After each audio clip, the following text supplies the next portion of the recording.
Assalamualaikum warahmatullahi wabarakatuh. Kenalkan nama Abdi Putri Setiawati di kelas 12 IPA 2. Dia pribadi nerangkan tentang pelajaran kelas 10 nyaeta biantara.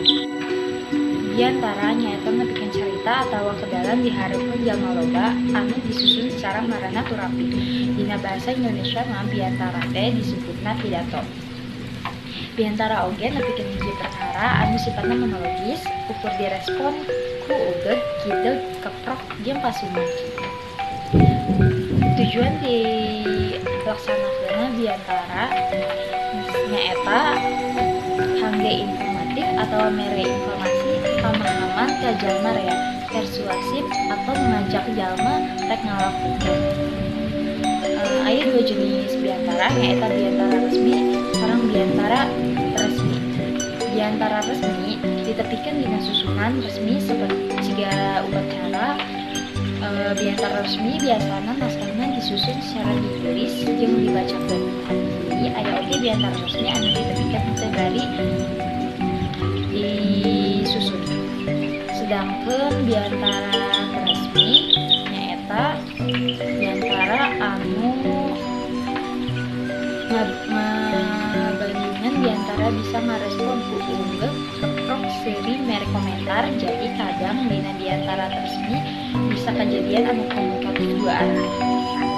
Struktur biantara antara lain nyaeta aya salah kamuka, muka dua muka lima, muka tiga ngahadapkeun panggil jeung anu hadir, kaopat biantara resmi biantarana muka lima satu meta dihampura dina doa, muka enam nyaeta putus. 5 metode biantara nyaeta metode impromptu atau ngadadak niat. Biantara no biasanya kieu teh ngandalkeun panguaruk atau pengertian hiji judul kudina. Metode ngapalkeun nyaeta metode biantara nu dipikeun teh nyaeta ditulis. Sedangkeun metode naskah nyaeta metode biantara nu dipikeun cara maca naskah. Metode eksplorasi nyaeta metode biantara nu dipikeun nganggunakeun naskah. Hal-hal anu kudu diperhatikan nalika biantara. Pertama, vokal tidak jelas. 2, artikulasi pelafalan tidak jelas. 3, tentang dirahanan numarena. 4, tidak hindar. 5, terdekat. 6, manajemen waktu. Performen gerak-gerik ibadah rasa visual. Contoh bahasa Sunda. Bismillahirrahmanirrahim. Assalamualaikum warahmatullahi wabarakatuh. Alhamdulillah wa syukurillah sadaya puji ka agungna Allah anu parantos masih kesempatan ka urang sadayana. Kang dongarium di tempat dia salawat serta salam mugia dilimpahkan ke Kanjeng Nabi Muhammad sallallahu alaihi wasallam, kaluargana, ka sahabatna, katut muslimin sareng muslimat sadayana. Hadirin anu budi kahormat. Satu acan abdi di dieu teh bade ngadungikeun biantara tentang pentingnya diajar bahasa Sunda, tapi abdi teh asa ngarasa aneh. Nah, abdi di urang Sunda lahir di Bandung, ini bapak juga urang Sunda tapi masih tidak belajar bahasa Sunda. Mun urang Batak mah teu aneh lamun diajar bahasa Sundanya, bener tidak? Tapi sanajan kitu urang teh udah biasa ngomong bahasa Sunda nih sae tur marena. Da isna atuh ari urang Sunda tapi teu biasa ngomong bahasa Sunda.